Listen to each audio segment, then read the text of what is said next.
మరొకసారి మన ప్రభుని యేసుక్రీస్తు నామంలో మీకు అందరికీ వందనాలు సమర్పిస్తున్నాను. ఈరోజు మనం ఆరాధనలో గత వారం ఏదైతే సంగతిని పరిశీలన చేశామో అదే విషయాన్ని ఆలోచన చేస్తాం. గత వారం మనోనేత్రాలకు సంబంధించిన విషయాన్ని మనం పరిశీలన చేశాం. అవునండి, మనోనేత్రాలు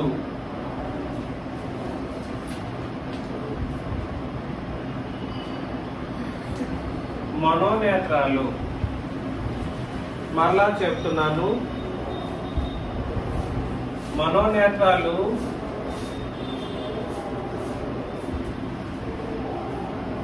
ఆత్మ యొక్క ఒక ఇంద్రియం. అవునా? మనోనేత్రాలు ఆత్మ యొక్క ఇంద్రియం. అంటే ఆత్మ యొక్క ఇంద్రియం అంటే అంతరింద్రియము అని అంటారన్నమాట. అంతరింద్రియాలు ఎన్ని? 5. మనోనేత్రాలు, మనస్సు, హృదయము, మనస్సాక్షి, మంచి చెడ్ల జ్ఞానం. ఈ మనోనేత్రాలలో ఈ అంతరింద్రియాల్లో ఒకటి మనోనేత్రం. ఈ మనోనేత్రాలు ఏం చేస్తాయని పరిశీలన చేశామనంటే, అదృశ్యమైన వాటిని చూస్తూ ఉంటాయి. ఏం చేస్తాయి ఇవి? అదృశ్యమైన వాటిని చూస్తాయి మనోనేత్రాలు.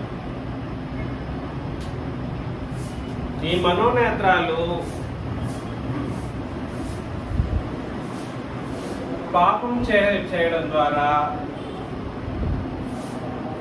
ఏమైపోతాయి? అంధకారం అయిపోతాయి. చీకటి కమ్మిన స్థితిలోకి వెళ్ళిపోతాయి.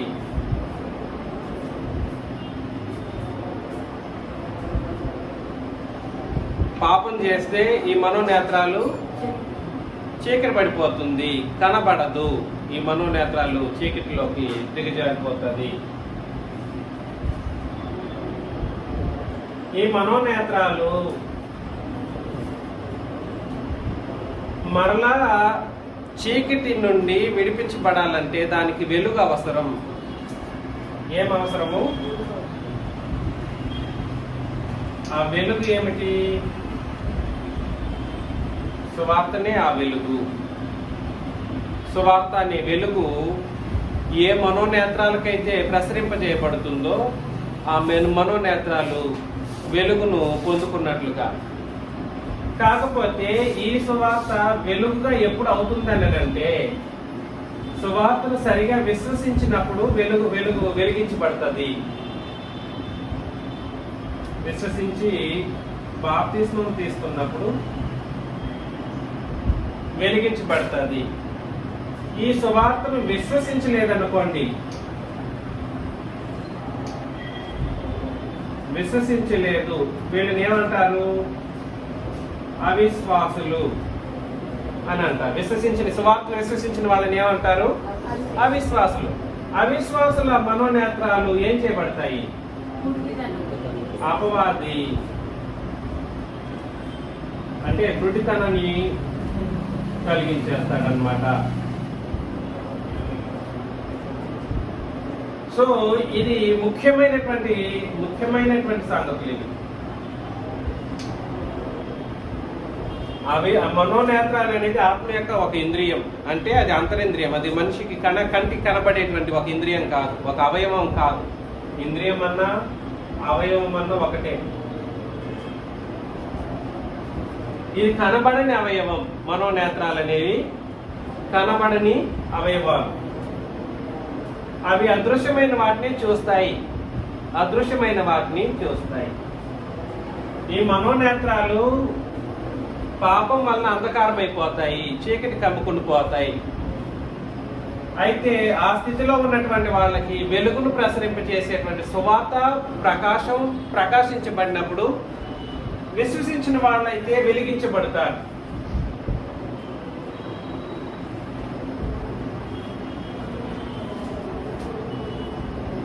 విశ్వసించలేదనుకోండి, వాళ్ళు అవిశ్వాసులుగా తీర్చబడతారు.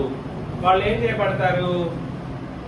అపవాది చేత శాశ్వతంగా గురుడితనానికి కళ్ళను పొడి చేస్తారనమాట. నీకెందుకు ఈ మనోనేత్రాలు అవసరం లేదు, నీకు ఆ మనోనేత్రాలు అవసరం లేదని అపవాది పొడిచి ఇక తన జైల్లో పెట్టేసుకుంటాడు అనమాట, దాస్యం కింద. ఇతరత్ర విషయాలను మనం గతంలో పరిశీలన చేశాం. ఇక్కడ సువార్త ఇది మొదటి స్టేజ్ అన్నమాట. ఈ మొదటి స్టేజ్ లో సువార్తను వినడం ఎంతో కీలకమైనదైతే, సువార్తను విని విశ్వాసంతో బ్రతకడం అనేది మనోనేత్రాలకు ఇక మీదట ప్రతి క్రైస్తవ జీవితము అనేది ప్రతి ఒక్కడు కూడా సరే, ప్రతి ఒక్క సహోదరులు విశ్వాసంతో బ్రతకాల్సినటువంటి పరిస్థితి ఉంది. దీని మీదనే జరుగుతూ ఉంటుంది జీవితం మొత్తం. దేని మీద? విశ్వాసం మీదనే. మనోనేత్రాలకి డైరెక్ట్ కనెక్షన్ ఉన్నది. మొదటి స్టెప్ అయితే సువార్త అయితే, రెండవ స్టెప్ ఏమిటంటే విశ్వాసం అన్నమాట. ఈ విశ్వాసం మీదనే మనోనేత్రాలు పనిచేసేది, పని చేయనిది ఆధారపడి ఉంటాయి.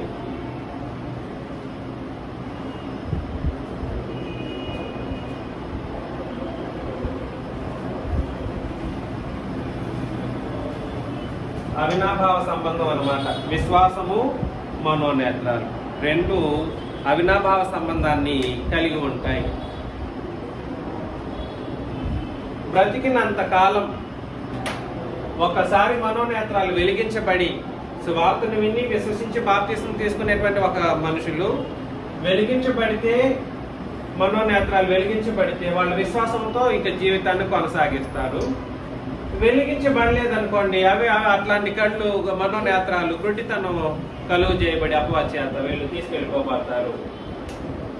ఇక్కడ మనం గుర్తించవలసిన అత్యంత ఇంపార్టెంట్ విషయం ఏమిటంటే, ఈ మనోనేత్రాలకు విశ్వాసము కనబడిన వాటి యొక్క నిజ స్వరూపాలను, రూపాన్ని కనబడేటట్లు చేస్తూ ఉంటాయంట. ఎలాగా? కనబడినవి అదే కదా ఇక్కడ అదృశ్యమైన వాటికి రూపాన్ని అందిస్తూ ఉంటాయి. ఉదాహరణకు దేవుడి గురించి చెప్పాను అనుకోండి, దేవుడు అదృశ్య స్వరూపి. విశ్వసించి సంఘంలో చేర్చబడ్డారనుకోండి, వీళ్ళకి దేవుడు ఎలా ఉంటాడో ఈ విశ్వాసం అనేది ఒక రూపాన్ని ఆ మనిషి యొక్క మనోనేత్రాలకు కనబడేటట్లు చేస్తూ ఉంటుంది. ఈ స్టేట్మెంట్ అర్థం చేసుకోండి దయచేసి. అందుకని హెబ్రీ పత్రిక 11వ అధ్యాయంలో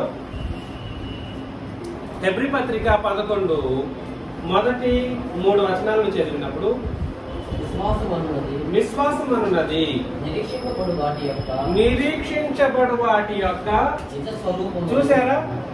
ఇక మనోనేత్రాలు వెలిగించబడింది అనుకోండి, విశ్వాసం ఏం చేస్తుందనంటే నిరీక్షించబడు వాటివి ఏదైనా సరే,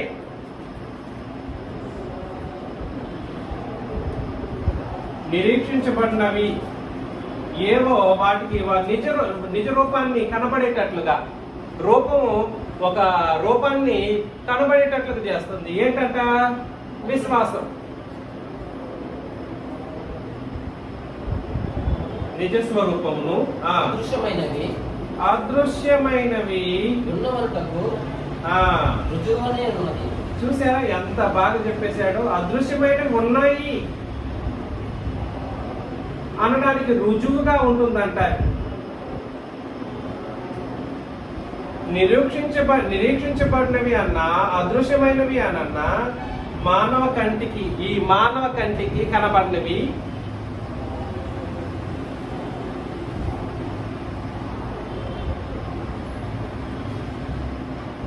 కనబడనివి కానీ మనోనేత్రాలకు కనబడతా ఉంటాయి. మానవ కంటికైతే నిరీక్షించబడినవి కనబడవు, మానవ కంటికైతే అదృశ్యమైనవి కనబడవు. కానీ మనోనేత్రాలకి ఈ విశ్వాసం ద్వారా ఏదైతే కనబడట్లేవో వాటిని కనబడేటట్లుగా చేస్తూ ఉంటుంది అన్నమాట. ఈ కళ్ళుకి మనోనేత్రాలు చూస్తాయి. పరలోకాన్ని మనం చూసామా? చూడలేదు. నిరీక్షిస్తున్నాం దానికి కావాలని చెప్పి. ఆ పరలోకం ఎలా ఉంటుందో ఒక పిక్చర్ని చూపిస్తుంది మనోనేత్రాలు. దాన్ని ఈ కంటితో చూడలేము, మానవ కంటితో చూడలేము, మనోనేత్రాలతో చూస్తాం. దానికి ప్రాణం పోసేది, ఈ మనోనేత్రాలు పనిచేసేటట్లుగా ప్రాణం పోసేది ఏమిటంట? విశ్వాసం. మానవ కంటికి మనోనేత్రాలకు నిజ స్వరూపాన్ని చూడగలిగేటువంటి ప్రాణాన్ని పోసేది ఏమిటనంటే విశ్వాసం. కానీ ఈ విశ్వాసం కలగాలంటే ముందు సువార్త కరెక్ట్గా వినిపించబడాలి. సువార్తలో ఫెయిల్ అయిపోయింది అనుకోండి, కుదరదు, చదివేసేయండి. దానిని బట్టి పెద్దలు కూడా సాక్ష్యం పొందారు. పెద్దలు ఎవరు? పితరుల ఉన్న వాళ్ళైతేనేమి, ధర్మశాస్త్ర కాలంలో విశ్వాసంతో బ్రతికిన వాళ్ళైతేనేమి, వాళ్ళు కూడా సాక్ష్యం పొందారంట. దేన్ని బట్టి? విశ్వాసాన్ని బట్టి. ఈ విశ్వాసంతో వాళ్ళు మనోనేత్రాలు ఏం చేశారంటే, ఏం చేయబడ్డాయంటే వాళ్ళకున్న విశ్వాసంతో. అప్పుడు ఈ సువార్త విశ్వాసం కాదు, వాళ్ళకి ఇచ్చినటువంటి ఆ సువార్త కాలంలో ఆయా నిబంధన సువార్తలను బట్టి, ఆయా నిబంధన బోధలను బట్టి వాళ్ళు విన్నారు, విశ్వాసంతో బ్రతికారు. దాన్ని బట్టి వాళ్ళు ఏం చేశారనంటే అక్కడ దాన్ని చూసుకుంటూ బ్రతికారంట. దేన్ని బట్టి? అర్థమవుతుందా? నిరీక్షించబడి వాటిని బట్టి బ్రతికారు. అదృశ్యమైన దేవుణ్ణి ఏనాడు చూడలేదు, అయినా సరే గమనించి వాళ్ళు భూమి మీద బ్రతికి జీవించారు. అందుకని రోమిలికి రాసిన పత్రికలో, రోమాపత్రిక 1వ అధ్యాయం 20వ వచనంలో ఆయన అదృశ్య లక్షణములు అనగా నిత్యశక్తియు దేవత్వమును జగదుత్పత్తి మొదలుకొని సృష్టింపబడిన వస్తువులను ఆలోచించడం వల్ల తేటపరచబడుతున్నది. కాబట్టి అదృశ్య లక్షణాలను చూడాలనంటే ముందు నీకు మనోనేత్రాలు అనేవి పనిచేయాలి. అదృశ్యమైన వాటిని చూడాలని, అదృశ్య లక్షణాలను నువ్వు గమనించాలనుకోండి. మన సహోదరులు ఎవరైనా సరే దేవుణ్ణి చూడాలనుకోండి, దేవుడైతే కనబడడు భౌతికంగా, కానీ ఆయనకు అదృశ్య లక్షణాలు ఉన్నాయి. ఆ అదృశ్య లక్షణాలను బట్టి మనం ఏం చేయాలి? ఆయన చూడాలి. ఆయన చూడాలంటే మనోనేత్రాలు వెలిగించబడి ఉండాలి. 1, 2 విశ్వాసము పనిచేయాలి. అలాగా దేవుణ్ణి, చూడని దేవుణ్ణి మనం విశ్వాసము చేత ఆయన అదృశ్య లక్షణాలను మనం గుర్తించగలుగుతాం. ఉదాహరణకు అద్భుతమైనటువంటి ఒక వ్యక్తి ఉన్నాడు. అదృశ్య దేవుడిని చూడడం అంటే సాధ్యమైన విషయం కాదు.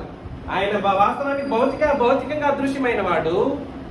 కానీ ఈ మనోనేత్రాలకు అదృశ్యమైన వాడేం కాదు, దృశ్యమైన వాడే, కనబడేవాడే.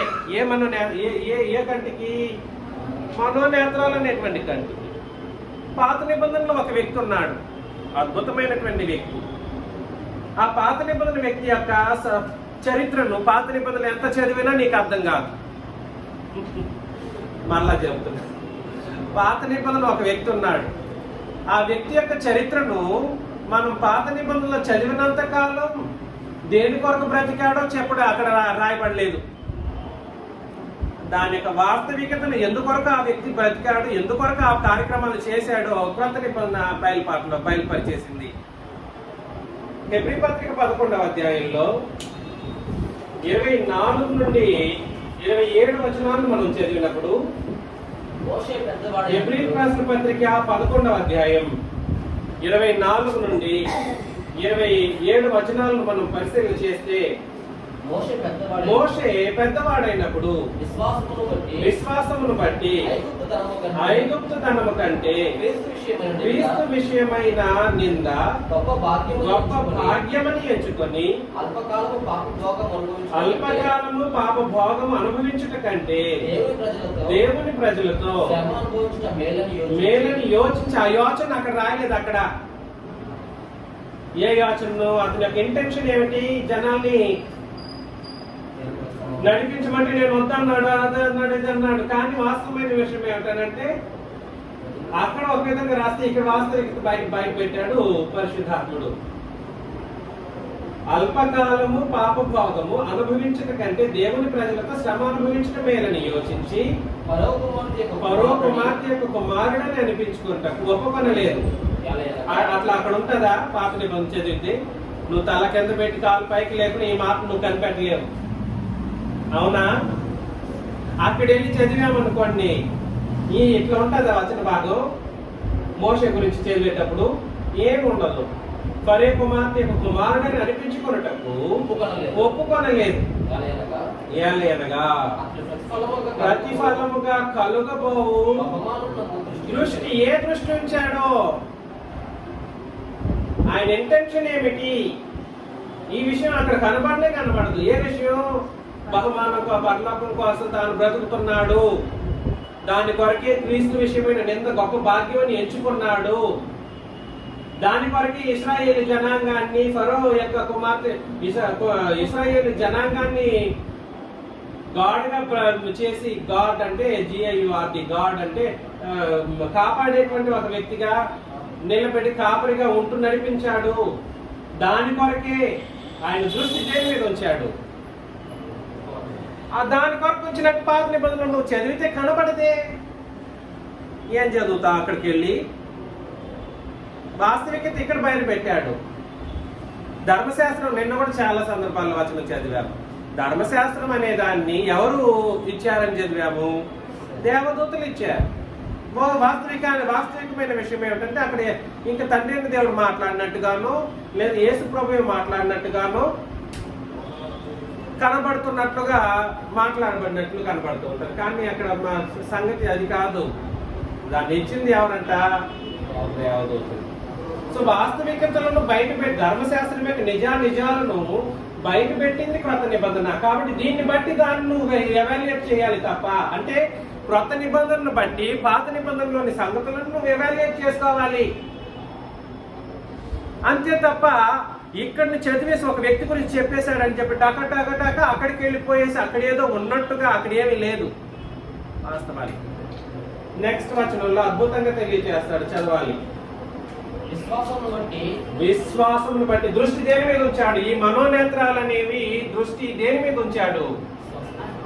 అదృశ్యమైనటువంటి బహుమానం కోసం ఎదురు చూశాడు, దృష్టి ఉంచాడు. దాని మీద ఈ మనోనేత్రాలు ఉంచాడు. ఈ దృష్టి కాదు, మానవ కంటితో చూసి కార్యక్రమాలు చేసింది కాదు. విశ్వాసమును బట్టి అతడు చూసారా? విశ్వాసమును బట్టి అతడు అదృశ్యుడైన వారిని చూచుచున్నట్టు. అంటే అర్థం ఏమిటి? ఈ అదృశ్యమైన వాడెవరు? తండ్రి. ఆయనను చూస్తున్నట్టు దేన్ని బట్టి చూశాడు? ఈ మనోనేత్రాలు అదృశ్యమైన వాటిని దేన్ని బట్టి చూశాడు?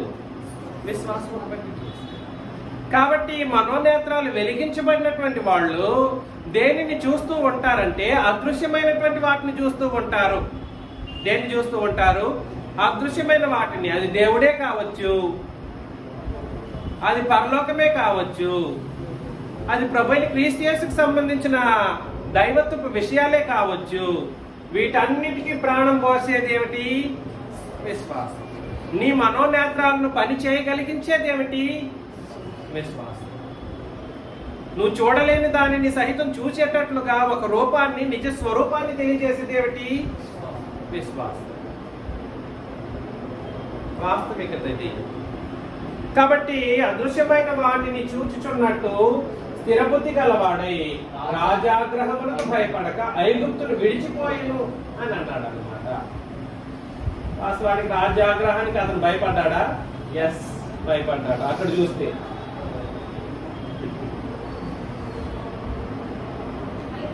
భయపడి పారిపోయాడు అనేక సందర్భాల్లో. కానీ క్రొత్త నిబంధన అలా ఆ విషయం గురించి మాట్లాడలేదు, భౌతికమైన విషయం గురించి మాట్లాడలేదు. అతను భయపడలేదంట రాజ్యాగ్రహానికి. దేన్ని బట్టి భయపడలేదు? ఆయన దృష్టి ఈయన మీద ఉంది. అదృశ్యమైన వాడిని చూస్తున్నాడు. నా దేవుడు అక్కడ కాదు, పరలోకంలోనే ఉన్నాడని దూరంగా చూసినటువంటి పరిస్థితులు కాదు. ఇక్కడ భౌతికతను బట్టి, ఈ మనోనేత్రాలను బట్టి నా దేవుడు నాతోనే ఉన్నాడు, నేను ఎవడికి భయపడాల్సిన అవసరం లేదు. కాబట్టి నీ తండ్రిని నీకు దగ్గర చేసేది ఏమిటంటే మనోనేత్రాలు. దానికి ప్రాణం పోసి క్రియారూపం దాల్చేది. కాబట్టి నీ చూపు ఎలా ఉంది? మన యొక్క చూపు తండ్రి మీద ఎలా ఉంది? మనం ఏమని ఆలోచన చేస్తూ మన యొక్క జీవన విధానాన్ని కొనసాగిస్తున్నాం. అందుకని అన్నాను, క్రైస్తవులైన తర్వాత కనీసం పాత నిబంధనల వ్యక్తులే అంతటి ఆలోచన కలిగిన వాళ్ళుగా ఉన్నప్పుడు, అంతకంటే అద్భుతమైనటువంటి రీతిలో వెలిగించబడినటువంటి మనం, క్రీస్తు రక్తం చేత కొనబడి ఆ రక్తం చేతనే వెలిగించబడినటువంటి మన కళ్ళు, మన తండ్రి మనతోనే ఉన్నాడు. మనల్ని మన మనోనేత్రాలు అనేవి ఎల్లప్పుడూ ఆయన్ను చూస్తూ మన విశ్వాసంతో బ్రతకవలసినటువంటి బాధ్యత మనకుంది. అంతకంటే ఎక్కువగా కొలస్సీ పత్రికలో 1వ అధ్యాయం 15 నుండి 16 వచనాలను చదివినప్పుడు, ఆయన అదృశ్య దేవుని స్వరూపి. కొలస్సీ పత్రిక 1వ అధ్యాయం 15 నుండి 16 వచనాలు. ఆయన అదృశ్య దేవుని స్వరూపి అయి సర్వ సృష్టికి. ఎవరు ఆయన? ఒకటేమో తండ్రిని అదృశ్యమైన దాంట్లో నంబర్ 1 ఎవరంటే తండ్రి గురించి ఆలోచన చేశాం. ఆయన అదృశ్య దేవుడు. ఆయన్ను చూసినట్టుగానే ఉంటది. ఏది ఆయన చూడాలంటే ఇది పని చేయాలి, ఇది పని చేయాలంటే ఇది ఉండాలి, ఇది కరెక్ట్ అయ్యే ఉండాలంటే. మోషేకి ఆ నిబంధన ప్రకారం ఆ కళ్ళు పనిచేసే కొంతవరకే. అయినా ఇప్పుడు వాగ్దాన ఫలం అనుభవించాడా? లేదు. మనం అలా తండ్రిని చూసి బ్రతికాడు జీవితాంతం. మనము ఇంకొక ఆయన కూడా ఉన్నాడంట. ఆయన యొక్క రూపం ఏమిటో చెప్పేస్తున్నాడు. ఆయన అదృశ్య దేవుని స్వరూపి. ఆయన ఎవరు? అదృశ్య దేవుడు ఎవరు? క్రీస్తు. అదృశ్య దేవుడు ఎవరంటే తండ్రి అయిన దేవుడు. ఆయన అదృశ్య దేవుని స్వరూపి అన్నట్టు ఎవరు? క్రీస్తు. ఎవరి యొక్క స్వరూపం అంట అంటే ఆయన సమానమైనటువంటి రూపాన్ని కలిగిన వాళ్ళు. ఆ రూపాన్ని నువ్వు గుర్తించాలనంటే నీకు కావలసింది ఏమిటి? ఈ మనోనేత్రాలు సరిగా పనిచేసింది అనుకోండి, ఈ రూపాన్ని నువ్వు సరిగా చూస్తావు. ఈ మనోనేత్రాలు పనిచేయాలంటే విశ్వాసం ఈయన మీద కూడా ఉంచాలి. ఎవరి మీద ఉంచాలి? క్రీస్తు యేసు మీద. కాబట్టి తండ్రి అదృశ్య స్వరూపం కలిగిన వాడు, క్రీస్తు యేసు అదృశ్య దేవుని స్వరూపం కలిగిన వాడు. అంటే వీరిద్దరిని మనం దేంతో చూడాలి? మనోనేత్రాలతో చూడాలి. దానికి ప్రాణం పోసేది ఏమిటి? విశ్వాసం. 2 కొరింథీ 4వ అధ్యాయం 4 నుండి సేమ్ మాట చెప్తాడు. దేవుని స్వరూపి అయిన క్రీస్తు, దేవుని స్వరూపి అయి ఉన్న క్రీస్తు మహిమను కనపరచు సువార్త ప్రకాశము. కాబట్టి దేవుని స్వరూపి అయి ఉన్న క్రీస్తు మహిమను కనపరచు సువార్త అని అన్నాడు. కాబట్టి సువార్తలో 2 కొరింథీ 4:4 సువార్త ప్రకటించేటప్పుడు మరలా మాట్లాడుతున్నది చాలా ఇంపార్టెంట్ విషయం.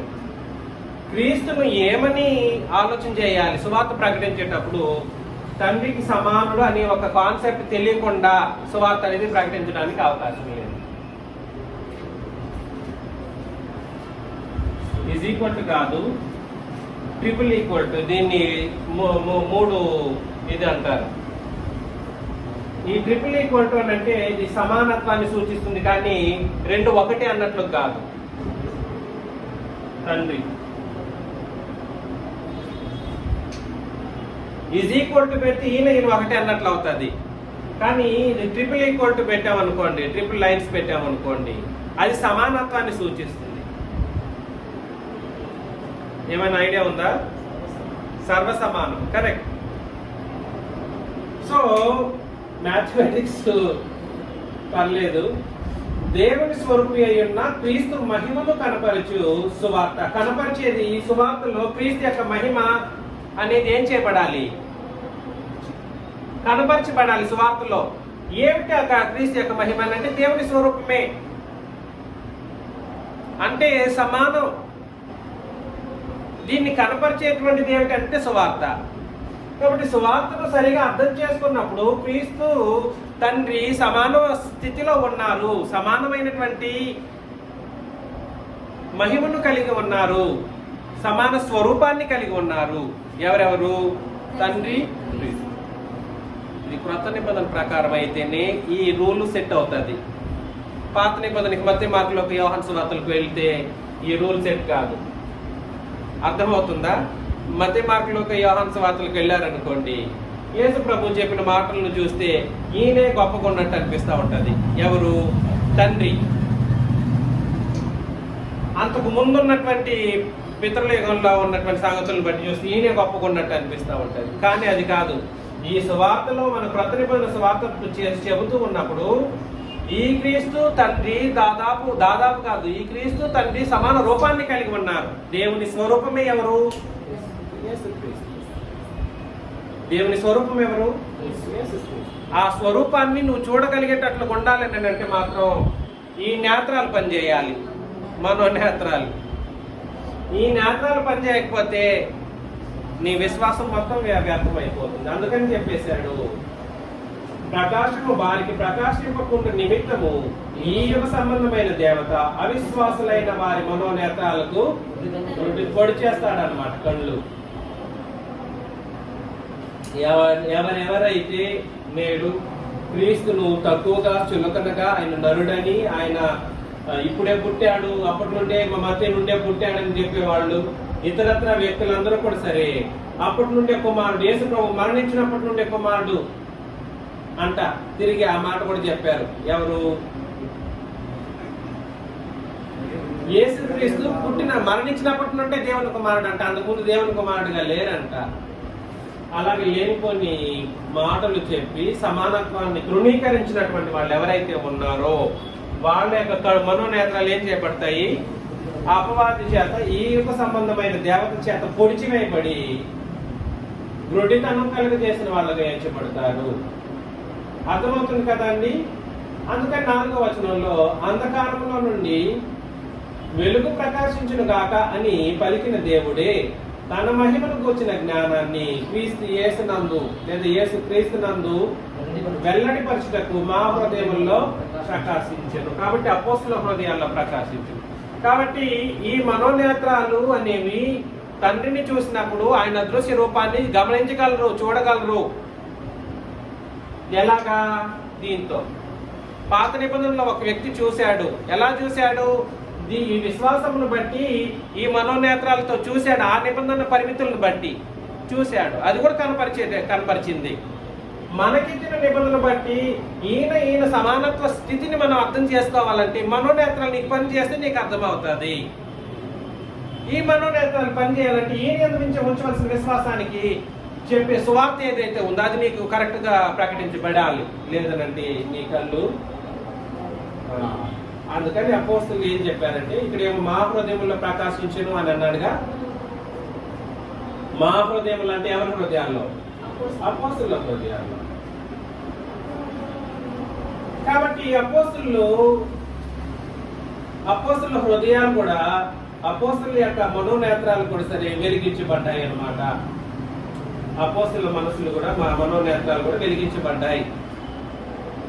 వాళ్ళు ఏం చూశారో చూస్తారు. మొదటి యోహాను పత్రికలో 1వ అధ్యాయం మొదటి 2 వచనాలను చదివినట్లయితే, ఆ జీవం ప్రత్యక్షమాయను. మొదటి 2 వచనాలు జీవవాక్యమును కూర్చున్నది. ఆది నుండి ఏది ఉండినో, మేమేది వింటిమో, కన్నులారా ఏది చూచితిమో. 3 ముఖ్యమైన పదాలు చెప్పాడు. ఒకటేమో వాళ్ళు విన్నారు, రెండేమో కనులారా ఏమి చూచారు, మూడు నిదానించి కనుగొన్నారు. విన్నారు అంటే ఎలా విన్నారు? హృదయం ద్వారా, హృదయం ద్వారా విన్నారు. చూచారు అంటే భౌతికమైనటువంటి కన్నులతో యేసు ప్రభువుని చూశారు. ఎవరు తిరిగింది వాళ్ళతో పాటు అపోస్తలులు తిరిగారు యేసు ప్రభువుతో. తిరిగినప్పుడు ఆయన చూసిన విషయం వాస్తవమే, కానీ నిదానించి కనుగొన్నారన్నారు. చూడండి, ఇది పనిచేసేటట్లు చేసింది మనోనేత్రాలు.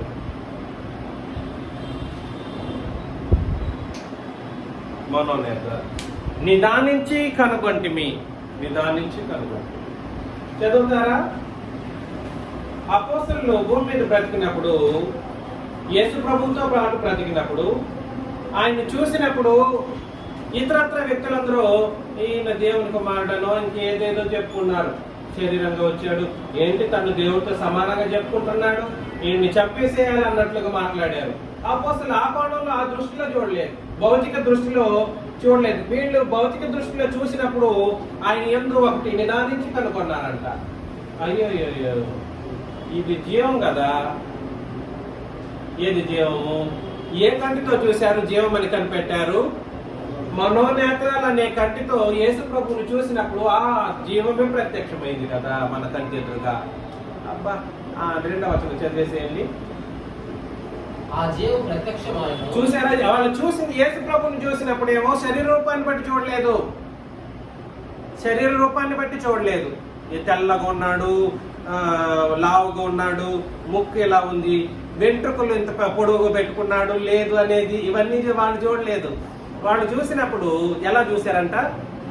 యేసు ప్రభువుని చూసినప్పుడు జీవం ప్రత్యక్షమైందని చూశారంట. అది ఎట్లా చూస్తాం? నిజంగానా? యేసు ప్రభు కనబడినప్పుడు చూసినప్పుడు ఎట్లా ఒక వ్యక్తిని చూసినప్పుడు జీవం అని ఎలా కనుక్కుంటాం? అది కనుక్కోవాలంటే ఇక్కడ ఈ నిదానించి కనుగొనే ఒక మనోనేత్రాలు ఏవైతే ఉన్నాయి అవి పని చేయాలి. అర్థమవుతుందా? చదువుతాడు. ఆ జీవం ప్రత్యక్షమైంది. తండ్రి యొద్ద నుండి మాకు ప్రత్యక్షమైన నిత్య జీవము. చూసారా?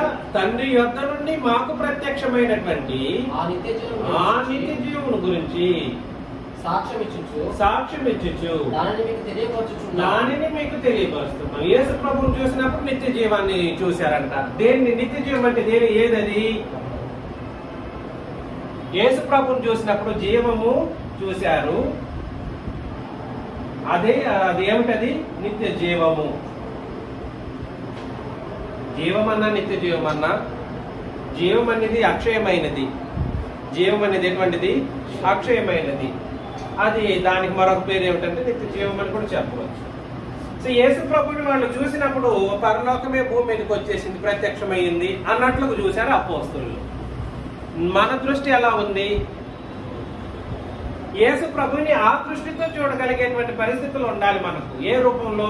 యేసు ప్రభువుని ఈ మనోనేత్రాలతో మనం గమనించి చూసామనుకోండి, మనకు కూడా ఆ యేసుక్రీస్తే నిత్య జీవం. మనకు కూడా ఆ యేసుక్రీస్తు ఏమై ఉన్నారు? పరలోకం. మన పరలోకం ఎవరు? తండ్రి కూడా సరే నిత్య జీవాన్ని అనుగ్రహిస్తానని చెప్పారు, వాస్తవం. తండ్రి దేవుడు నిత్య జీవాన్ని ఇస్తానని చెప్పిన మాట వాస్తవం. కానీ ఎలా? ఎక్కడిచ్చాడయ్యా? ఎక్కడ పెట్టేశాడు ఆ నిత్య జీవాన్ని? క్రీస్తు నందు పెట్టాడు నిత్య జీవాన్ని. ఇస్తానన్నాడు, నేను ఇచ్చేస్తానన్నట్లు కాదు. నువ్వు ఎక్కడికి వచ్చినా, ఎటు తిరిగి వచ్చినా ఈయన దగ్గరికి రావాల్సిందే. ఎవరి దగ్గరికి? ఆయన్ను ఆ కోణంలో చూడాలి. అపోస్తలులు అలాగే చూశారన్నమాట. ఎలా చూశారు? భౌతికమైన కనులతో చూశారు, వాస్తవం. కానీ నిదానించి కనుగొన్నారంట. అబ్బా, ఇది ఏంటి? ఈ రూపాన్ని బట్టి కాదు మనం ఆలోచన చేయాల్సింది. నిదానించి చూసినప్పుడు ఈ నిత్య జీవం కనబడింది ఆయనలో. నిదానించి చూచినప్పుడు నిత్య జీవం అనేది తారసపడిపోయింది. అబ్బో, ప్రత్యక్షమైనదిగా మా జీవం ఇక మీదట మేము యుగ యుగాలు బ్రతికే అవకాశం సంపాదించుకుంటాం అన్నటువంటి కోణంలో పనిచేసింది అపోస్తలుల యొక్క పనులు. కాబట్టి అదృశ్యమైన వాటిని చూడడం అని అంటే ఈ మనోనేత్రాలు సరిగ్గా పనిచేయాలి. ఇది పని చేయాలంటే విశ్వాసం ఉండాలి. అర్థమవుతుందండి? ఈ విశ్వాసము కరెక్ట్ అయినటువంటి విశ్వాసంగా ఉంటే సరిపోతుంది. కొరింథీయులకు రాసిన 2వ పత్రికలో కొరింథీయులకు రాసిన 2వ పత్రిక 4వ అధ్యాయం 10 నుండి 18 వచనాలు నేను చదువుతాను. 2 కొరింథీ 4:10 నుండి 18.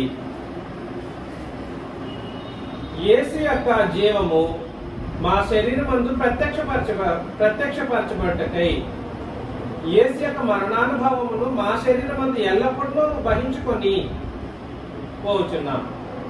యేసు యొక్క జీవం ఎవరి యొక్క శరీరమందు ప్రత్యక్షపరచబడింది? మా శరీరమందు. అంటే దాన్ని యేసు ప్రభు యొక్క జీవం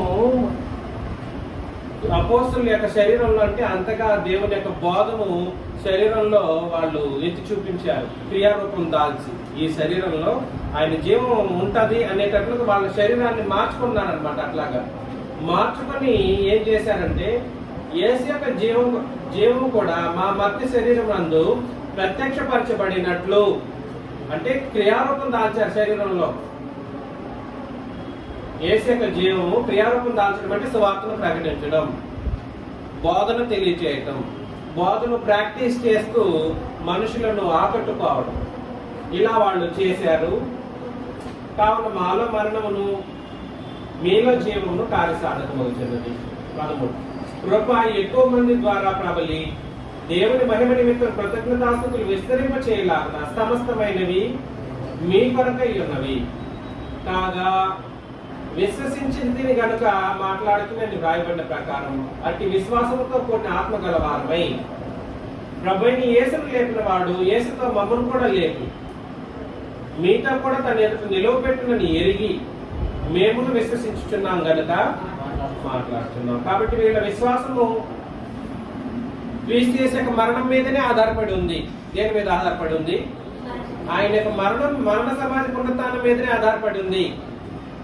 ఆధారపడి వీళ్ళు చేసినటువంటి పరిస్థితిని బట్టి వీళ్ళు ఏం చేశారంటే విశ్వాసము కలిగి ఉన్నారు. 17 చదువుతారా?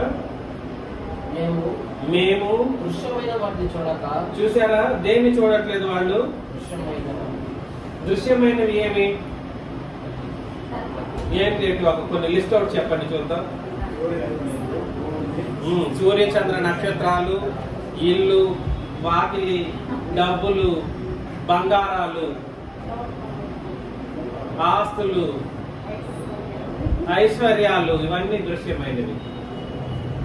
మేము దృశ్యమైన వాటిని వాళ్ళు నిర్ణయించుకునేసరి ఈ కళ్ళు చూస్తే దృశ్యమైన వాటిని చూడకూడదు,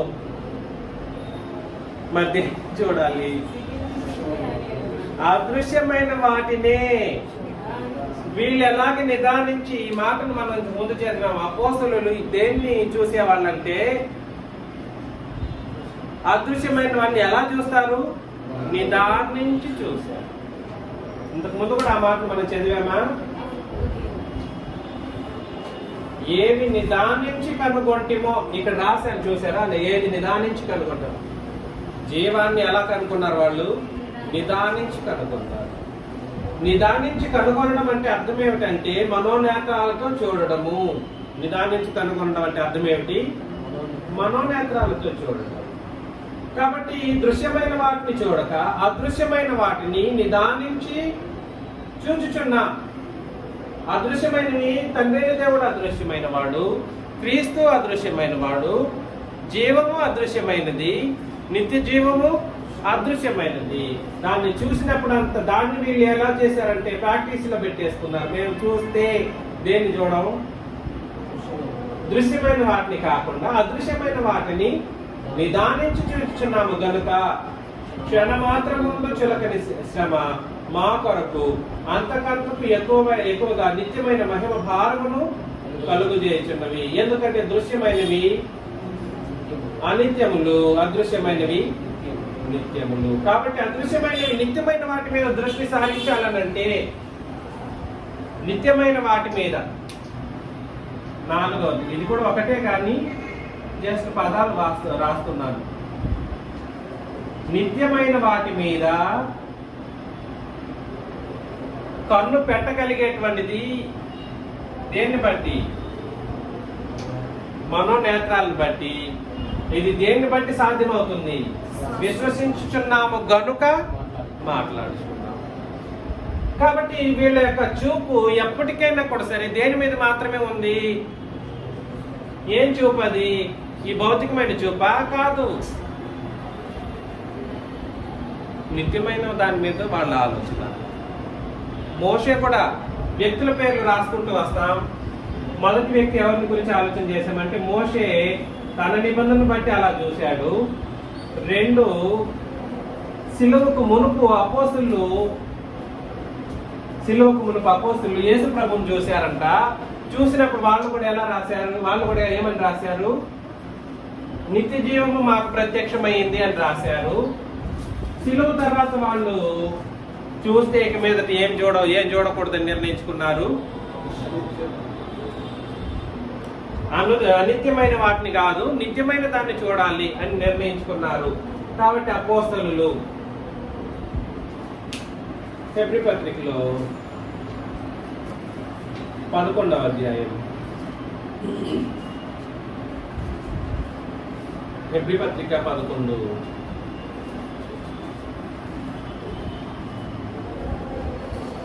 8 నుండి 16 వచనాలు నేను చదువుతానండి. అబ్రహాము పిలువబడినప్పుడు విశ్వాసమును బట్టి ఆ పిలుపునకు లోబడి తాను స్వాస్థ్యముగా పొందనై ఉన్న ప్రదేశమునకు బయలువెళ్ళాను. మరి ఎక్కడికి వెళ్ళవలెనో అతడు ఎరుగకనే బయలుదేరి వెళ్ళిపోయాడు. దేన్ని బట్టి వెళ్ళాడు? విశ్వాసాన్ని బట్టి. విశ్వాసమును బట్టి అతడును అతనితో ఆ వాగ్దానములకు సమాన వారసులైన ఇస్సాకు, యాకోబు అను వారును గుడారముల్లో నివసించారంట. బిల్డింగ్లు కట్టుకోలేదు. కట్టాలంటే చాలా ఉన్నోళ్ళు వాళ్ళు. కట్టాలంటే చాలా ఉన్నోళ్ళు, చాలా కోటీశ్వరులు అన్నమాట వాస్తవానికి, భౌతికంగా లెక్కలు వేస్తే. కానీ గుడారముల్లో నివసించారు. అన్యుల దేశంలో ఉన్నట్టుగా వాగ్దత్త దేశంలో పరవాసులు అయిపోయారు. అనగా దేవుడు దేనికి శిల్పియు నిర్మాణకుడై ఉన్నాడు. పునాదులు గల ఆ పట్టణం కొరకు అబ్రహాం ఎదురు చూస్తుంది. ఇప్పుడు చెప్పండి చూద్దాం, నువ్వు ఎంతగా ఇక్కడ అబ్రహాం గురించి చెప్పాడు కాబట్టి అక్కడికి వెళ్ళి చూపిస్తానంటే ఈ విషయాన్ని కనిపెట్టగలడా ఎవడైనా? అబ్రహాం గురించి చెప్పాడు అంటే అక్కడికి వెళ్ళి చూసి ఈ విషయాన్ని ఎట్లా కనిపెడతావు? ఏ విషయాన్ని? అబ్రహాం యొక్క దృక్పథం ఏమిటి, ఉద్దేశం ఏమిటి? ఉద్దేశాన్ని చెప్పేశాడు ఇక్కడ. ఏమిటా ఉద్దేశం? దానికోసం బయలుదేరాడంట అబ్రహాం. నువ్వు అక్కడికి వెళ్ళి చదివి ఏమిటా నువ్వు రుజువు చేస్తావు? వెళ్ళాడని ఏం రుజువు చేస్తావు? అక్కడ వెళ్ళి చదివి నువ్వు తల క్రింద పెట్టి కాళ్ళు పైకి లేపినా నువ్వు అతని దగ్గర నేర్చుకోవాల్సింది అక్కడేమీ లేదు. ఇక్కడ వద్దు చూపిస్తున్నాడు నిజాన్ని. అందుకే నేను చెప్తున్నాను, ధర్మశాస్త్రము లేదా పితరుల యుగంలో ఉన్న మనుషుల యొక్క నిజాలను బయటపెట్టింది క్రొత్త నిబంధన. ఈ రూల్ రాసుకోండి. ధర్మశాస్త్రము మరియు పితరుల యొక్క నిజాలను బయటపెట్టింది క్రొత్త నిబంధన.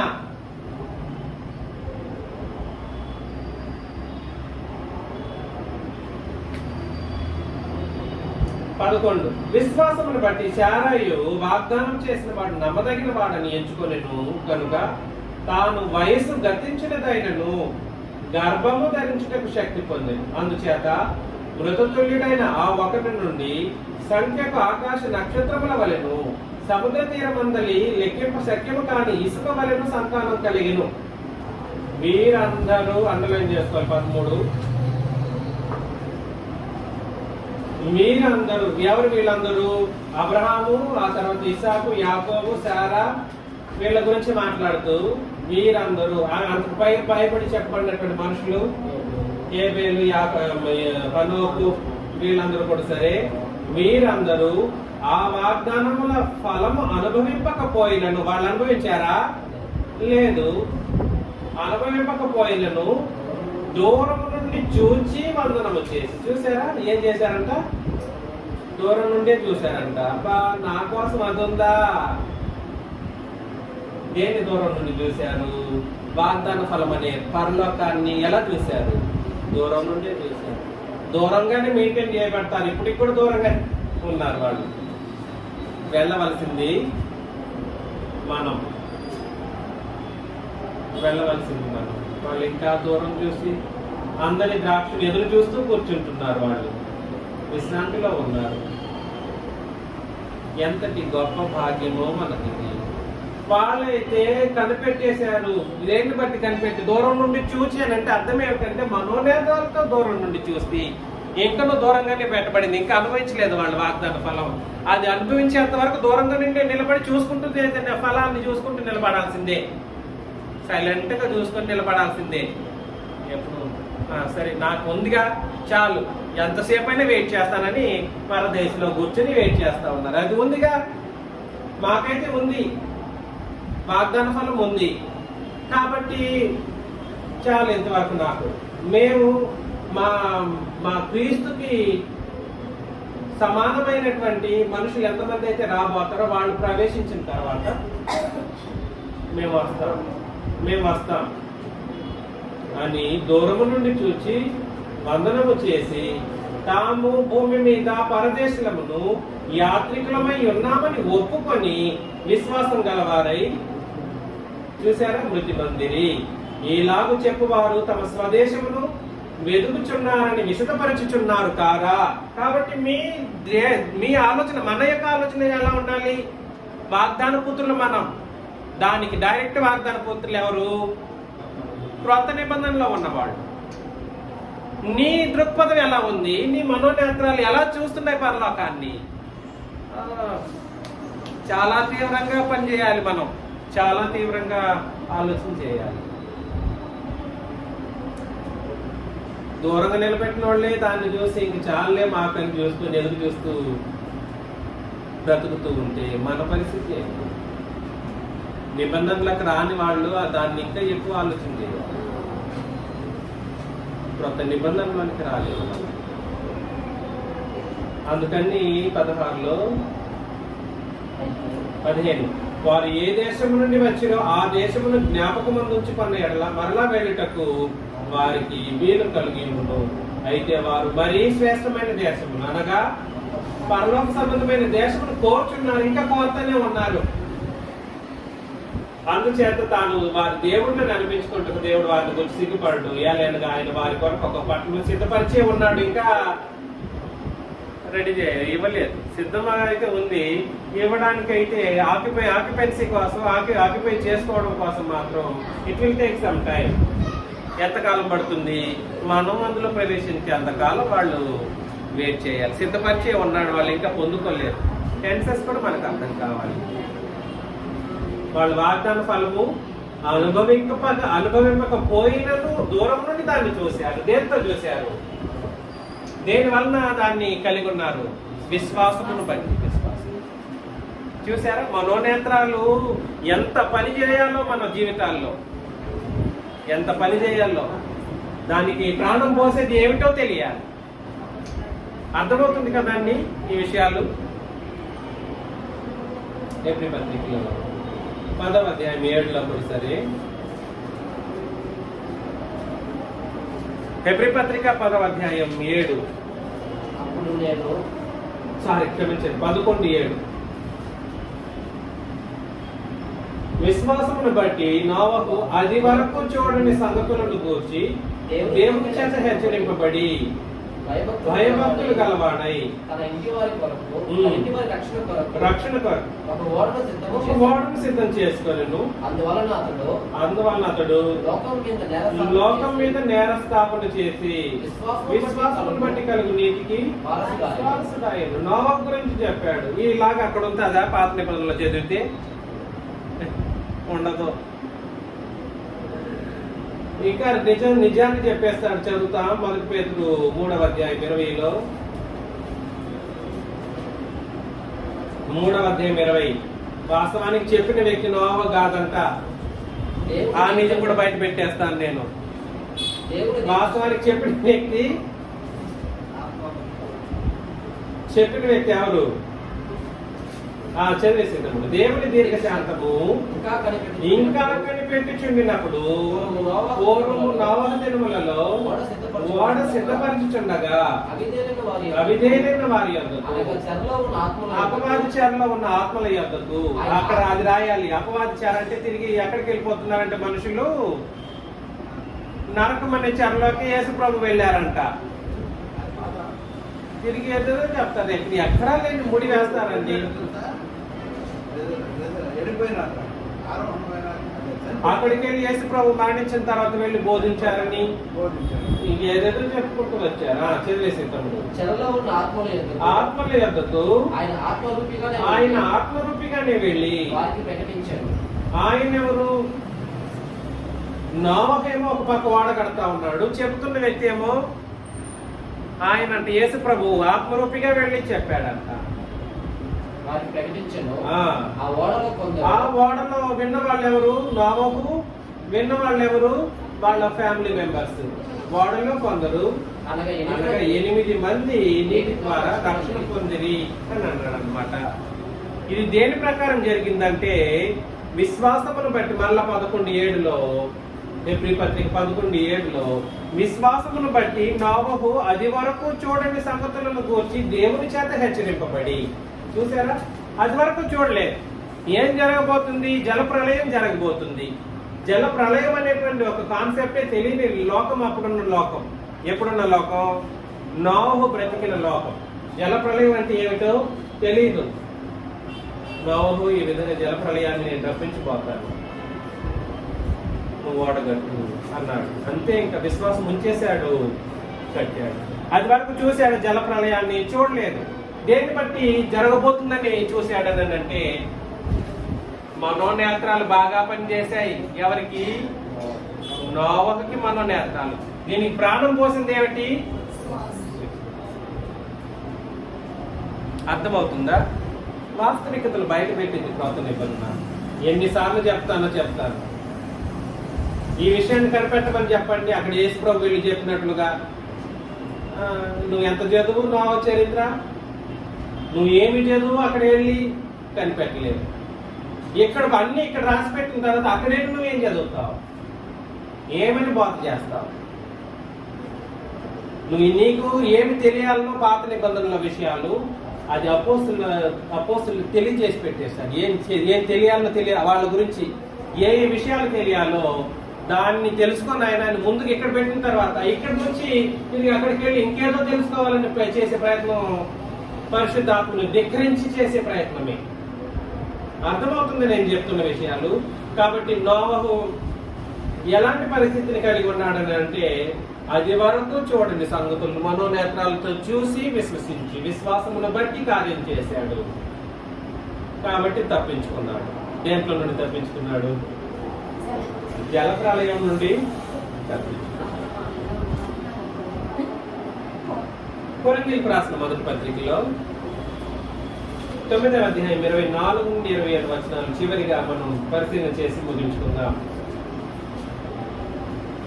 కొరింథీయులకు రాసిన మొదటి పత్రిక 9:24 నుండి 27 వచనాలు. పందెపు రంగమందు పరిగెత్తు వారు అందరూ అంటే సంఘం. ఇప్పుడు ఎవరు? మోషే తర్వాత ఎవరి గురించి ఆలోచన చేశాం? నోవహు గురించి ఆలోచన చేశాం, అబ్రహాం గురించి ఆలోచన చేశాం.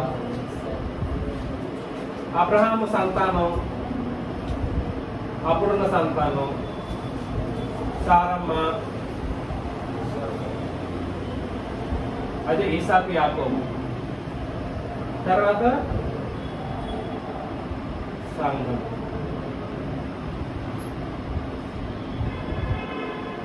వ్యత్యాసం తెలుసుకోండి దయచేసి. అందరిది ఒకటే విశ్వాసం కాదు, కానీ ఆ నిబంధన విశ్వాసాలు కరెక్ట్ గా పనిచేసే మనోనేత్రాలు ఆ మనుషులకు పని చేసుకుంటూ వచ్చాయి అన్నమాట. కాబట్టి పందెపు రంగం ముందు పరిగెత్తు వారు అందరూ పరిగెత్తుతురు గాని అక్కడే బహుమానం భూమి మీద అయితే ఒకటే బహుమానాన్ని పొందుకుంటాడు. పొందునని మీకు తెలియదా? ఉమ్. అందువల్లే మీరు బహుమానం మీరు పొందుకుంటున్నారు. అంటే సంఘం అన్నమాట. ఇక్కడ మీరు బహుమానం పొందినట్లుగా పరిగెత్తుడి. పరిగెత్తుడు. ఎందుకు పరిగెత్తున్నారు? ఎందుకు ఈ ప్రయాస? బహుమానం పొందడం కోసం పరిగెత్తండి. మరియు పందెమందు పోరాడు ప్రతి వాడు అన్ని విషయముల యందు మితముగా ఉంటాడు. వారు క్షయమును కిరీటం కోసం భూమి మీద పరిగెత్తితే మనమైతే అక్షయముకు కిరీటము పొందుటకును ఇక్కడ ఏమన్నాడంటే అక్షయమగు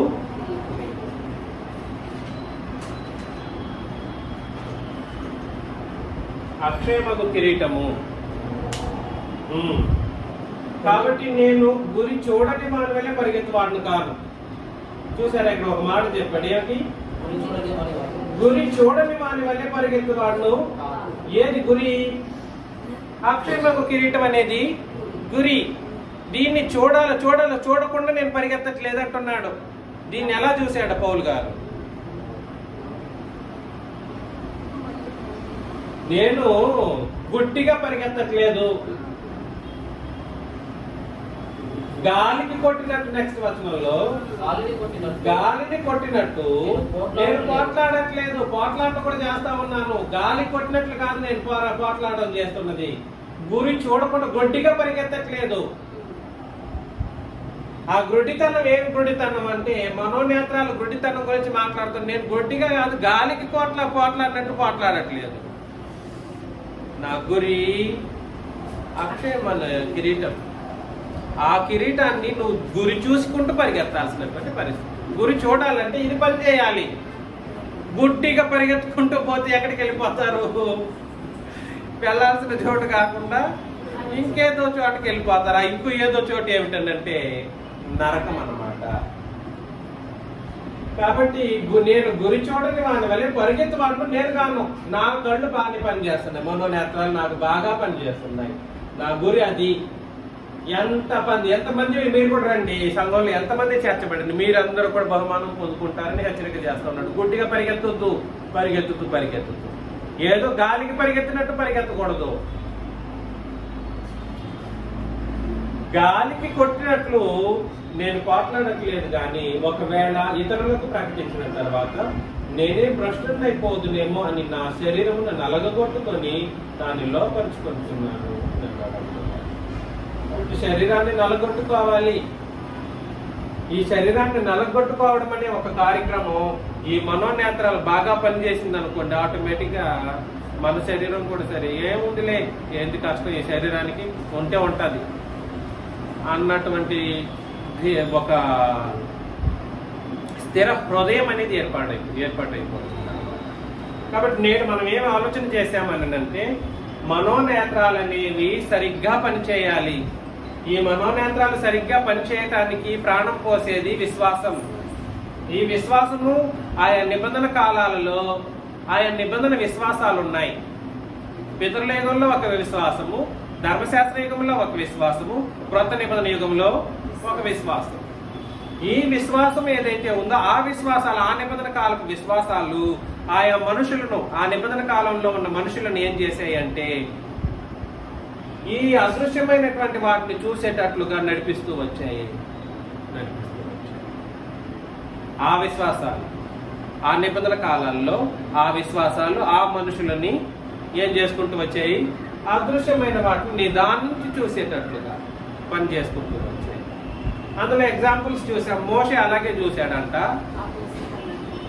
అపోస్తులు శిలువకు ముందే యేసు ప్రభువుని చూసినప్పుడు అలాంటి కోణంలో చూశారంట.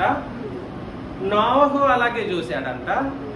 అబ్రహాము అలాగే చూశాడంట. సారమ్మ కూడా అదే విధంగా చూసిందంట. నేడు సంఘం ఆ రూపంలో చూస్తా ఉందా?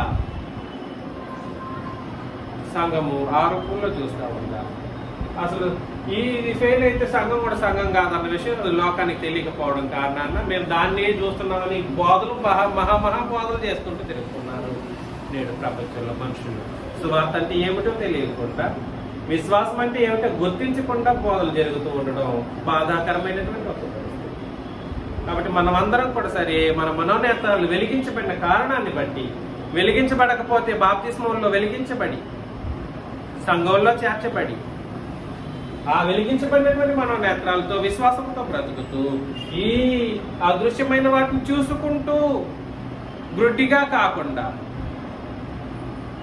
గాలికి కొట్టబడినట్లు కాకుండా ఒక స్థిర దృక్పథంతో మనమందరం పరిగెత్తుకుంటూ వెళ్ళిపోయి మన బహుమానాన్ని అందుకోవాలని నన్ను నేను హెచ్చరించుకుంటూ ముగిస్తున్నాను. మీకు అందరికీ క్రీస్తు నామములో వందనాలు.